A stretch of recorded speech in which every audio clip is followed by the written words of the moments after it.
Hello dear Wishtrenders, it's Angelina and thank you for joining on to this episode of Angelina's Sense. Today we came to a very, very special place. It's a Buddhist temple called Klairs, and actually it's my first time today here, but I heard that it's a very beautiful place surrounded by incredible nature, and it's a spot for meditation and healing. And I thought it would be really nice to take you on with me today, and I brought my camera today with me to capture some of that beauty, but also because it's summer and my skin is very sensitive, like Angelina's sense, sensitive skin makes sense, yeah, triple sense. So I've also brought a sunscreen with me that I've been using and I really, really like. It's really gentle, light on the skin, and I'm gonna apply some of that before I go in. That way I know that my skin is protected and I don't need to worry about that. I like to put a little bit on my hand. Make sure your hands are clean and just like apply it here. 어때요?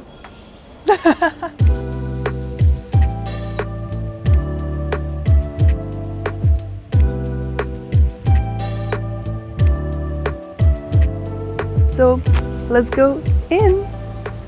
We're about to go through this beautiful entrance gate that is called Jumun, which means that there's only one column how it was built, and Iljumun is the gate that separates the world of Sabha, material world, and the world of Nirvana, which we just entered.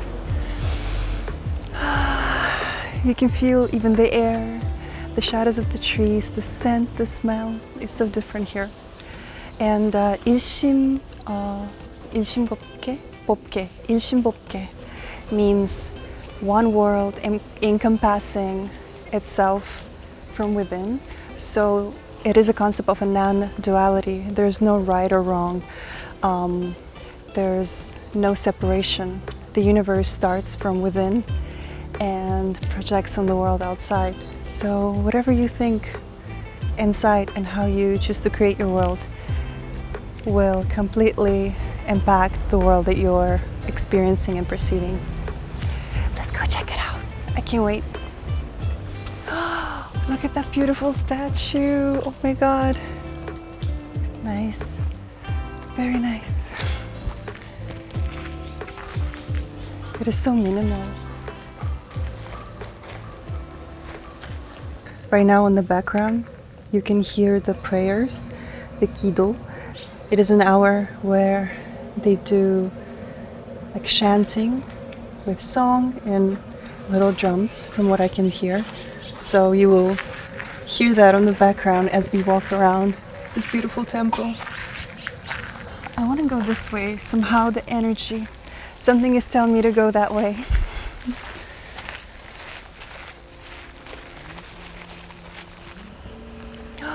Wow, guys, look at that. Let's read about this. It's called Kilsang Chilching Bodap. So from 2012, November 11th, wow, which is 11/11, a really powerful day. 11 is also a destiny number of my life, which gives you 2 if you combine them. It's a master number 11. If you're into numerology, it's really interesting. 어쨌든, anyway. I'm trying to read and understand the Korean explanation of this beautiful tower, but let's just take a stroll around and see.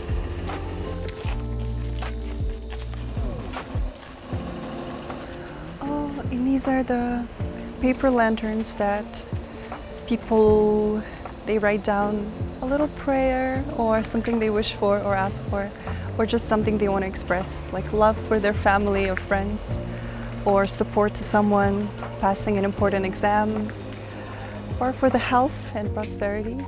Those kinds of things, I assume. And then it goes all the way up. Wow. That's me.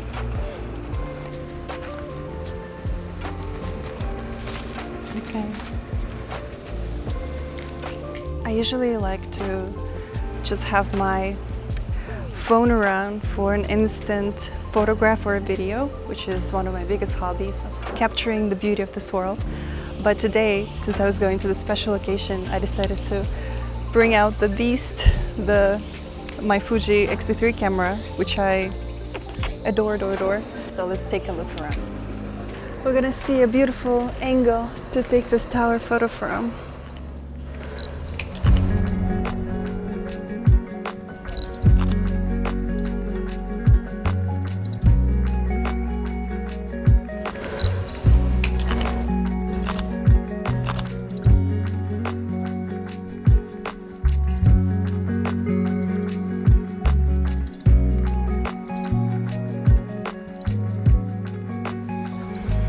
And now we're gonna ring the bell. I'm just kidding. Look how beautiful and green it is. You can also hear the chanting.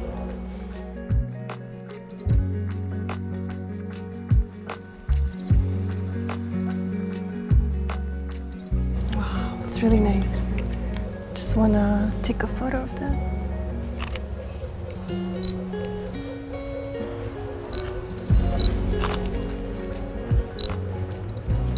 I really love this beautiful, beautiful green turquoise color. And this color really resonates to me on some different spiritual level. So I've been to several Buddhist temples here in Korea, but this is by far, I think, one of the prettiest. It's something is about the location of it, how it is on top of the mountain, but also very easy to get to because it is located in the Seoul. To have something like this very nearby your house, where you can always come to meditate, to walk in the nature, to resonate, is really nice. So I feel really grateful. What a beautiful shape. So from what I know, this is not a regular temple. This temple used to be a very popular luxury restaurant, but the owner of this restaurant, she read a book by a monk who was talking about non-possession, and that book really changed her life. So she wrote a letter to the monk with a desire to donate the place to make it into a temple, a Buddhist temple. First he denied the request, but later on he said yes, and in 1997 it was established here and turned into the Kilsangsa Buddhist temple. And that's why it is very unique, even in its architecture. Wow! The pine trees, which is called sonamu in Korean, they just make the whole place feel so serene, create this amazing aroma, and cast such a wonderful shadow. We're going to pass by a meditational area, so we're gonna be very quiet.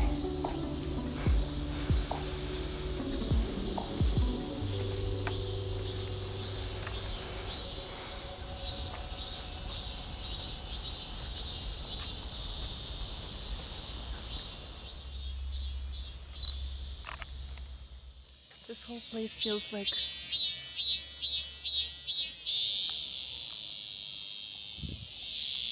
I love Mimi. This whole place feels like a one little town. Oh my goodness. It is so beautiful. It is so beautiful.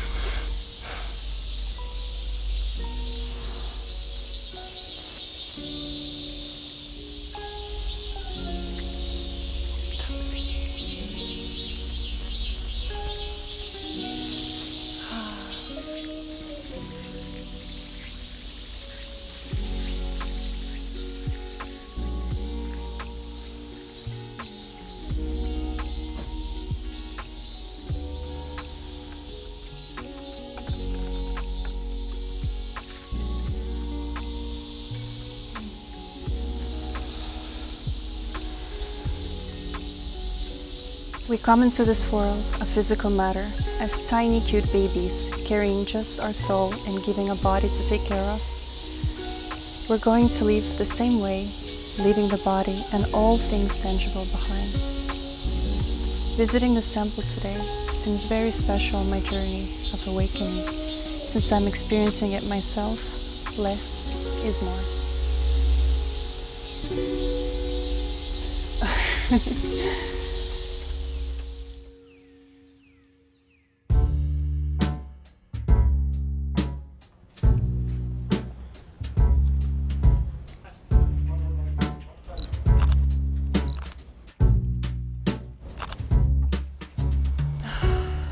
This is so nice. It's really nice to just sit down and relax.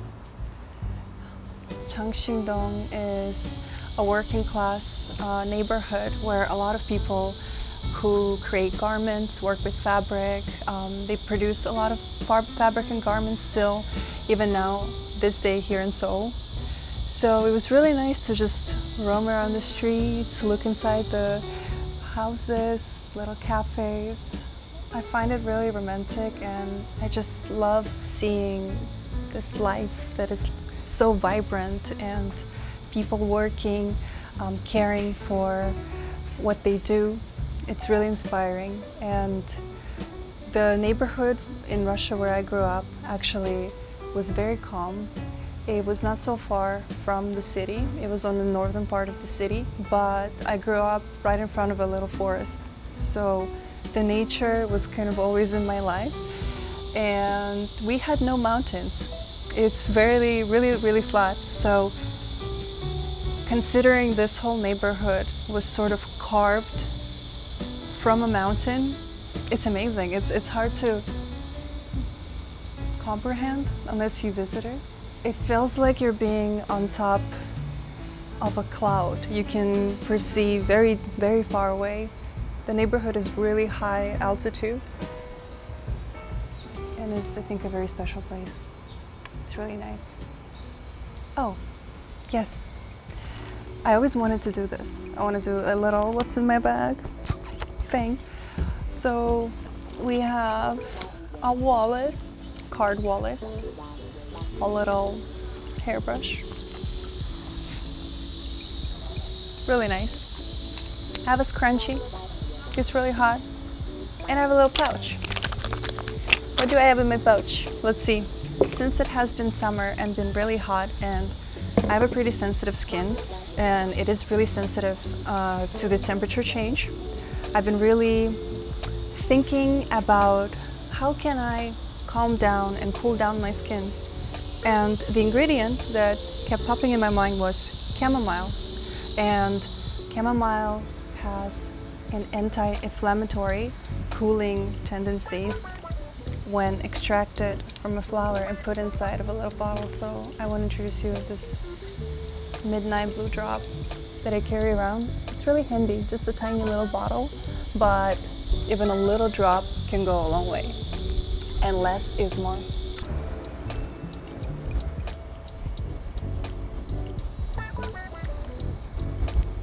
And then I pray, please work. Because you gotta just trust in, right? It is kind of like a little magic potion, and I believe in magic, so it's gonna work. And the next thing, which is from the same line, oh, look how cute it is. It is a miniature of what I've showed in the previous video. Here you go. It's the Midnight gel, water gel. So because it is a water gel, I think it's really nice to use in the summer because the texture is really light, absorbs real quick. Here you go. Like a little book. Wow. So it's like water and hydrating, calming. This one is a must in my little purse, in my pouch.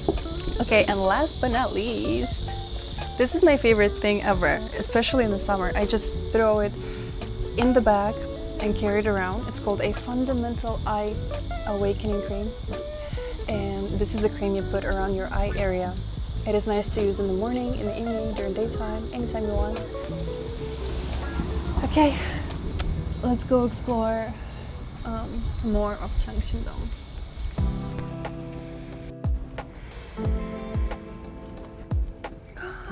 Wow.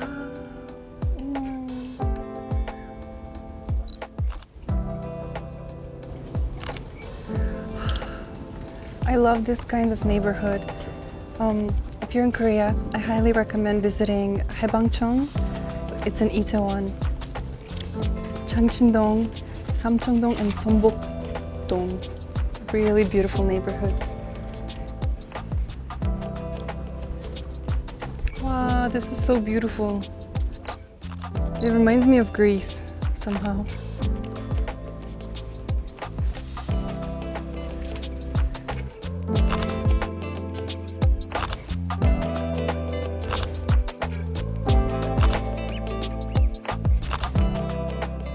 Guys, so this just happened. As always, I started a conversation with a man and he offered to come up to his rooftop, and he's been living in this neighborhood for 40 years. And he says, because I asked him, I was like, do you think the air is different up here compared to Seoul? And he's like, of course, that's why I'm so healthy and I'm full of energy, because I live on top of this mountain. And I was like, okay, should I move here, this neighborhood? Oh, wow. This feels like the spot. Wow. You can see the whole neighborhood. And you can see the Namsan Tower. Oh my god, and the DDP. Wow. And you can see the fortress wall that goes all the way around Seoul, which was back in the days the palace surrounding, protecting the palace, but you can still see the remains of the wall. It's a bit gloomy right now because of the rain, but usually the spot would be really nice to watch the sunset from. I really like the contrast of the modern city on the back and the Chashingdong neighborhood in the front, and how there's a wall sort of separating, how it's like its own little city, its own town, protected by the wall from the massive buildings and just that city noise in a way.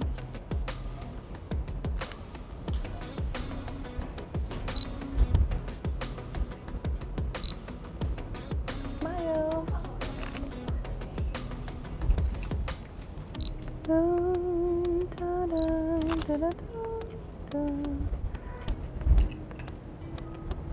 Beautiful. 그 걔랑 노랑자 같아.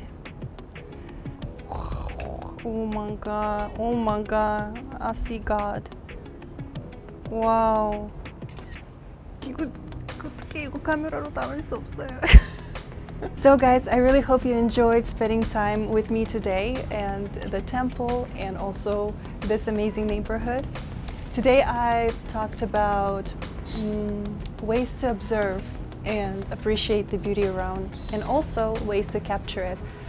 Please let me know down in the comments below of your ways and maybe tips on photography and how you like to capture the beauty around you.